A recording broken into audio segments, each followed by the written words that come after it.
What's up, YouTube? This is Talking Crazy 88. Back again for another podcast. Doing another video on dating app nonsense. And something really struck me about last week when I was having a conversation with my sister Princess 78. You probably heard some of her commentary. She should have her channel out soon. I don't know. I keep saying that for the last 12 years that her channel is coming out. But seriously, her channel is actually coming out. We're just trying to get that together, and she has some other things going on. I got things going on. So we're going to handle the YouTube aspect and getting her partner, and getting her some some viewers, some subscribers. So we're going to work on that. Now, my sister has said something that's very profound, because I did admit, and brothers, never admit to one of these black queens that you've took a ride on the wild side and hung out with some snow bunnies. All right, dating some snow bunnies. The black queens don't like that. So don't do what I do. Me, I just don't give a fuck. Who I date is nobody's business. And nobody really should care who I date. Okay? I'm not marrying these women, but it ain't nothing wrong with dating. It ain't nothing wrong. There is nothing wrong with slipping the bunny some pipes, all right, every once in a while. There is nothing wrong with that, my brother. Nothing wrong. Nothing wrong. Just understand that when you do that, just understand that bitch ain't trying to marry you. They ain't trying to. She's not trying to be your girlfriend or any of that bull jive. I mean, it does happen, but I know socially it isn't, but they're not, and I'll go into it on my balcony chronicles on Saturday. All right, I'm not gonna go deep into it, but I'll just go into it. All right. But she says something profound, that white women have more options than black women. Now, I wholeheartedly disagree with that, because from my experience, I think all of y'all at a certain age, y'all have a lot of options. I think all women from 18 to 30 have a lot of options. That's why the more prettier they are, the more, the more options that they have. Okay? But some of y'all, the one thing that white women do is that they know when to cash in their chips. Settling. The vast majority of them you usually get married. They understand that you can't go through life, your female lifespan for having children is really, I hate to say it. No, I'm not going to say it. But when you reach the age of majority, which is 18, it's really 18 to 30, that a woman should be having children at this point. They should not be having children after 40 or even 50, like a lot of y'all delusional women be doing. Y'all have these delusional thoughts that at 40 years old, you're going to find the man of your dreams, and you're going to have 2.5 babies together. And you're going to have that car, you're going to have that house, and you're going to have that white picket fence on the front lawn, which is delusion. Realistically, when your woman is over 40, they're an old woman. I'm not saying no man wants them, but I'm just saying that you don't have a lot of options out there unless you're making your own money. And a lot of these bros be making their own money. They got that degree, they got that job, They got their career, no babies. So, what do you got? What do you got for all your studies? See, Kevin Samuels said it best, man. You can't have it all. Most women want to have it all. You can't have it all. You either got to make a decision uh, to have a family, find that one man, and that you're on equal par with, and have that family and sit your ass down, or you just have to be a career woman for the rest of your life with no family, no offspring, dying alone with your Saint Bernard or Rottweiler or Doberman or whatever dog that you have, or Yorkie. I don't know what kind of dog y'all bitches be having, but that's what's gonna happen. See, let me just say this. I dated a Jew bunny, and she really liked me, and I really liked her. Right? For some reason, we just couldn't get together. So I reached out to her about a year ago. I reached out to her to see how she's doing, and before that, let me just put some context before it, because when we started dating, this is what she wanted. She wanted to get married again because she was married previously. She had her career. She had a husband. She wanted her own children, but she wasn't able to have children, so she adopted and raised two boys. And she had her family. She had her mother and father still around. She had money in the bank. Yeah, the woman was loaded. I mean, you couldn't tell, but she lived right out in the suburbs, upstate in the suburbs. Has a nice little house, nice 2 acres of land, a nice little house. Very comfortable house. But she wanted to get married again. She said, whoever I'm dating, they're moving in with me. I'm not moving in with them. And as a man, I had my own thing going on. But as a man, I can't move in with a woman. All right? I'm sorry. I couldn't move in with a woman. And from then on, we just became friends, and she wanted to be friends, but something else was going on. I'm not going to go deep into it, but it just didn't work out.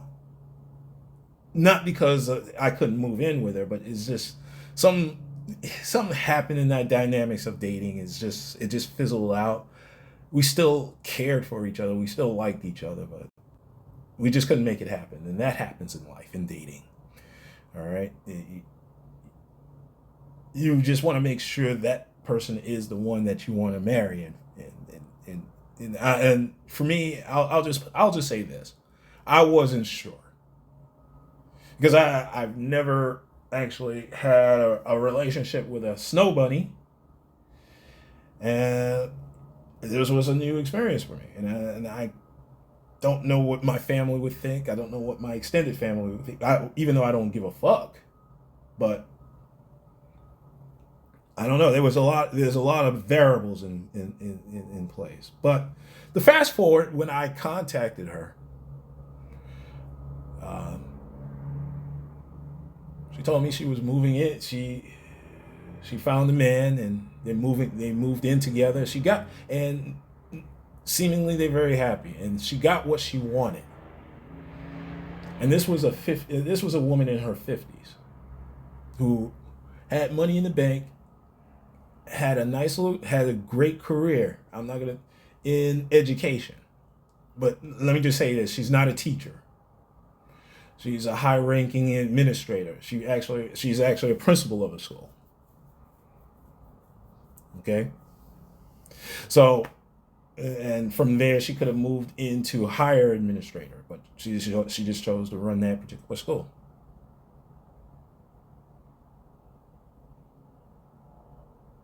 I mean, she had the family, she had money, she had the family, she had a great career.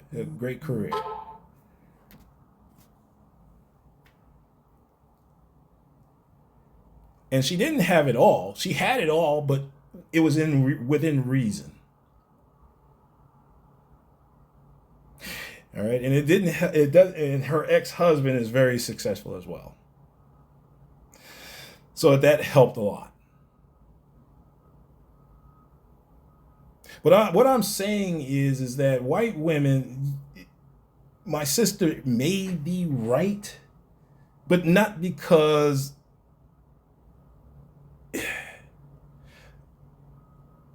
And it's not because. I'll say this.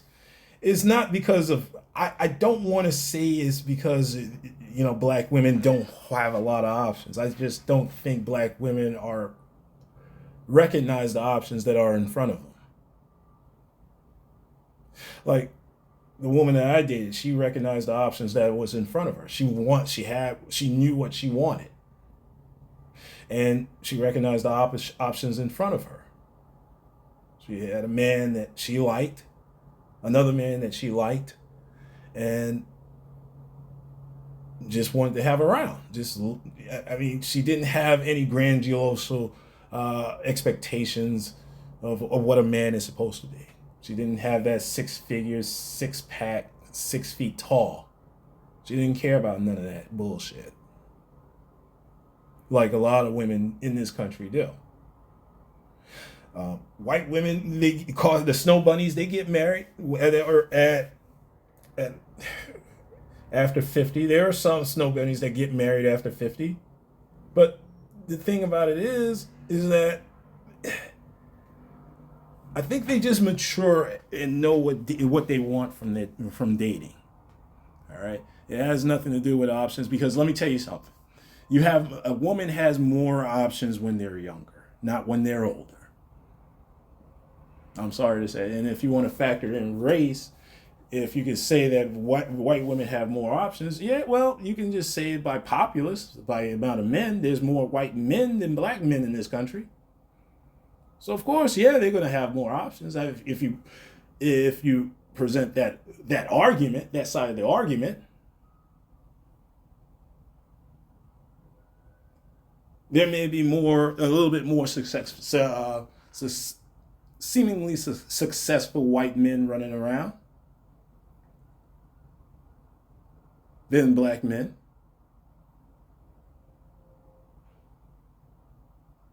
But like I said, there's a black dating fatigue among black men and women. We don't really like each other. I hate to say it. So that's why the dating options for black women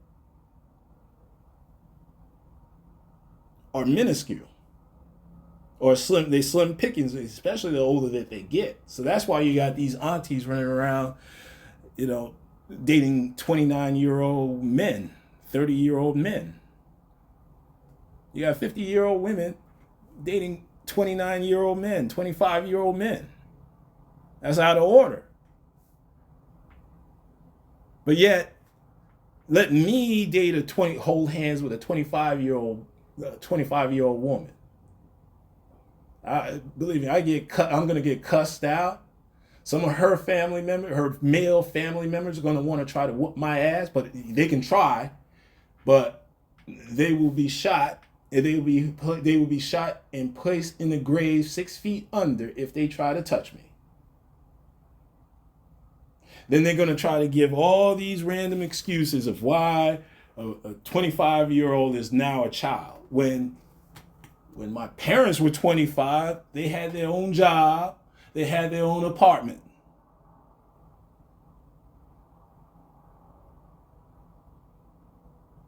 Okay? Okay? I just want you to nibble on that, because I grew up in the 20th century. I used to hear stories about, hey, the men move out at 18 to go out on their own. They either go in the military or they go get a job at a factory somewhere, making some money so they can support themselves. Or they get a trade. college was not really available. It was not available as it is right now. It was more for the elitists. I mean, if you can get in, if that's your goal to be a professional, and you came from professional stock, you go to college. Your offspring goes to college. Okay? See, it's all about class. It's never, I don't think it's all entirely about race, but then again, it is. When brothers get those college degrees back in the 20th century, they had no network behind it. There was no teeth behind it. What are you going to do? Send out a resume to get a job? Without a network behind you? Without knowing somebody or having classmates that know somebody in the industry, that have relatives in the industry, certain industry that you're interested in? And I'm going to talk about that on Saturday. We don't value networking. And I know I did a podcast on it, but I find it fascinating that people send their children out to go get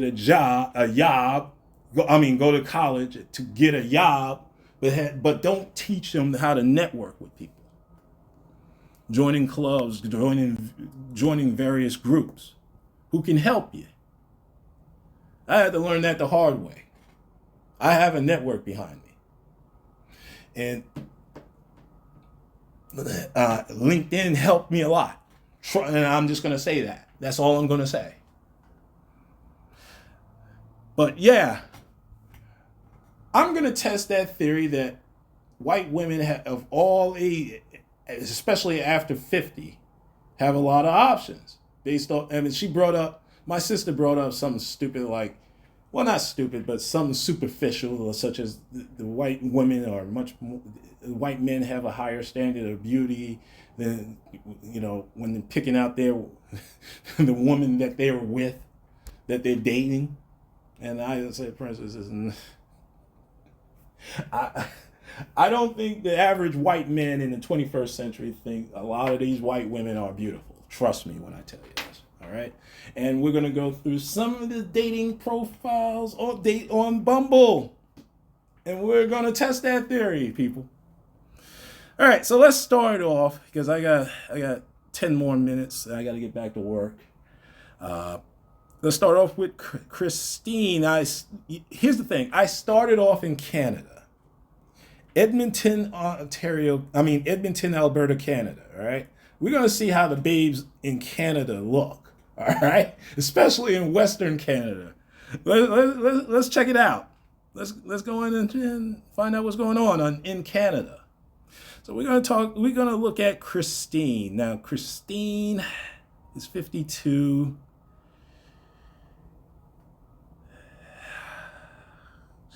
She has a cute smile. I can tell at one point she was cute. Still is cute, but I don't know what's in the water in Western Canada. But let's go into the rabbit hole on this one, people. Her bio is: I'm mostly an indoorsy type with a passion for theater, books, and movies. Gotta be on the big screen. I'm compassionate and open-minded, and I hope you are too. I love to hear people talk about their passions, even if they're odd. Can I interest you in some trivia about Expo 67, the exposition of 1967 in Montreal? That's where the Montreal Expos was named after.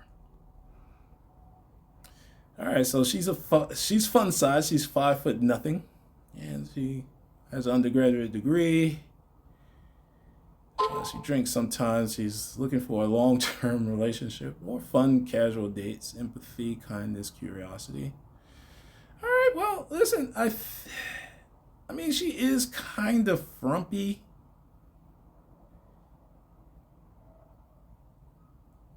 I mean, I'm not going to say anything negative about this young lady. I mean, like I said, in Western Canada, she's probably getting a lot of play out there, right? She's probably in Western Canada, she would be considered a 6. I seriously think that she's a 6 now.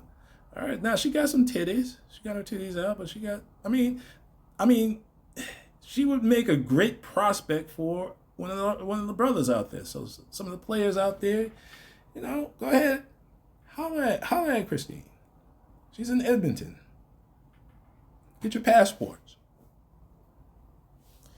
All right. Well, we're not going to talk about Jess. Like I said, I'm not going to roast anybody under 50, under 40 actually.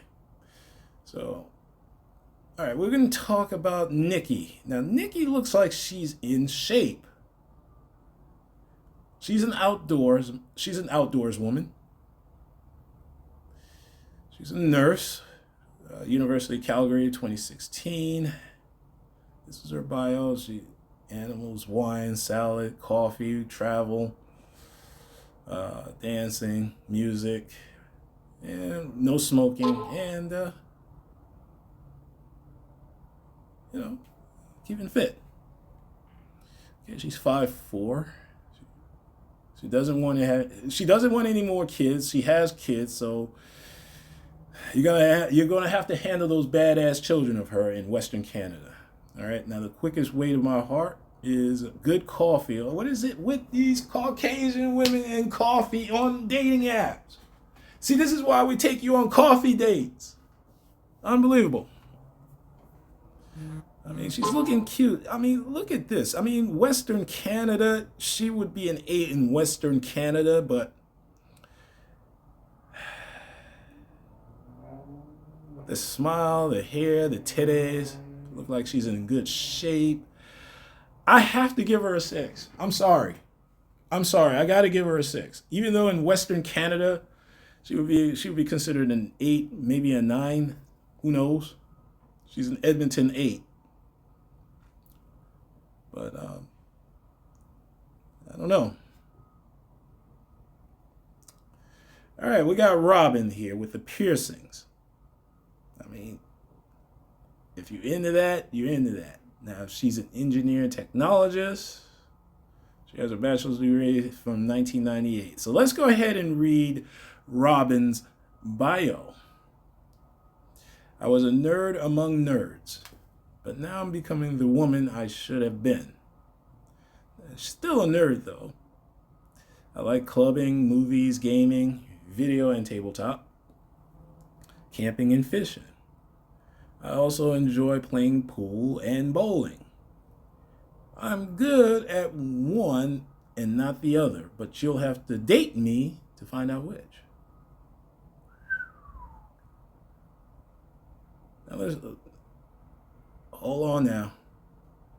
Hold on.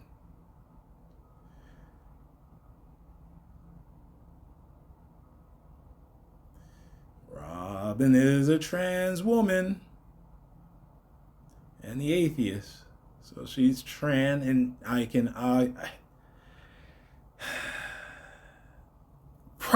would have found, if I looked hard enough,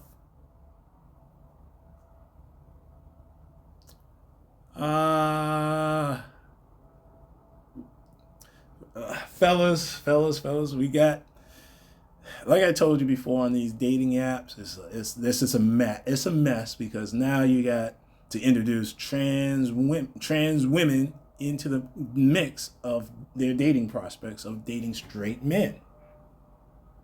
Or men, or wait a minute now. Or I can honestly say straight men, or men that are curious, or I think what they call gender fluid right now. I don't know what that is. I don't want to know what it is, but to each his own. I mean, some of the gender fluid players can holler at her, not me.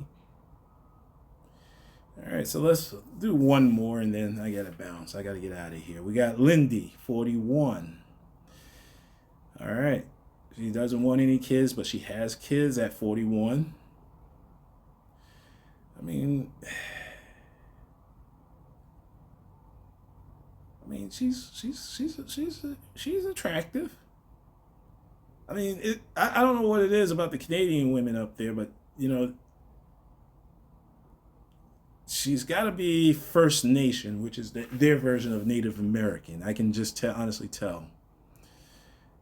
I mean, she's cute. The brothers would love her. The brothers will definitely holler at her, and I'm sure she got a lot of play from the brothers. But what's so different up there is that black folks are number 2 on the list of white folks that they don't like. They really don't. They really can't stand the First Nations, and I'm not going to get into that, but not right now. But I mean, she's kind of cute. I mean, if she were to come down to the United States, all the brothers would definitely be hollering at her. But like I said, she's a solid 7.5 for Edmonton, but possible 5 here in the United States because of her age. She's an old woman. What am I going to do with that? What am I going to do with a premenopausal woman? Well, listen, I got to get back to work. I can't say it's a roast. It's not a dating app roast. I mean, I just wanted to introduce what's going on in different countries, man. And Canada, Western Canada is. You know what? I'm not going to pick on Canadian women because from my experience and from the brothers' experience, the women in Canada, they're the most cooperative. They are the most cooperative. I mean, I'm not going to say anything bad about Canadian women because they don't act like these banshees down here in the United States. Not like these barracudas that y'all have to deal with. I don't deal with the American barracudas anymore. Can't do that. But that's just from my experience and from what I've heard from other brothers who who went up to Canada and was pleasantly surprised at the amount of cooperation. And it's not really about the looks. I mean, it's about the cooperation. All right? But, that's what really makes a woman beautiful in my eyes. But do I still want an 8, 9, and 10? Hell yeah, just for the experience. But I had one, and that turned out to be a bust because she was a space cadet. and will be continually single unless something changes in our dynamics. But we're going to talk about that on Saturday. And might have a different cigar of the week. And got to get back to work. And I hope y'all get back to work as well. Enjoy the rest of y'all day. This is Talking Crazy 88. And I am out of here. And black men, let's be careful out there, all right?